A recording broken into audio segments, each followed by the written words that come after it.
You see this Omenuko Bridge, this particular bridge, it has been standing there for over 70 years. When I saw this news, when I heard it, I could not believe it myself. 70 whole years, and no single person has deemed it fit to tackle whatever issue is attached to this bridge, shaking and threatening to collapse all these years, while politicians kept using it to win elections over and over again with empty promises. But guess what?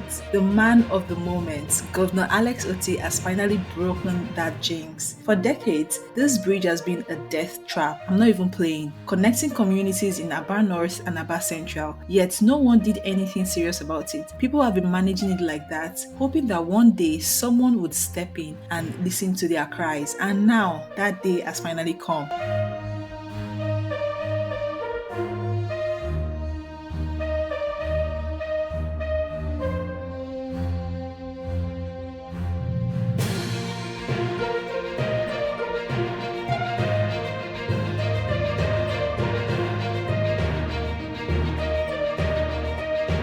Governor Alex Otti didn't wait for the federal government, even though it's a federal project. Yes, it's really shocking to know that this particular bridge is a government project, but still, Governor Alex Otti decided to do it on his own. He took matters into his own hands and flagged off its construction. That's leadership, if you ask me. Not only that, but the governor also approved the reconstruction of the Abiam Ring Road and promised to establish a primary healthcare center in Abam. Finally, the people can stop suffering from bad roads and lack of proper medical care. Because come to think of it, a community who has this kind of bad road definitely don't have any source of medical care in the community. This is what good governance looks like. No long talk, just action. We can only hope that the project moves faster and that all the money being mentioned actually goes into building this bridge and not into people's pockets. Like I would always say, I'm keeping my fingers crossed, and I hope you are also keeping your fingers crossed. We'll see you in our next video.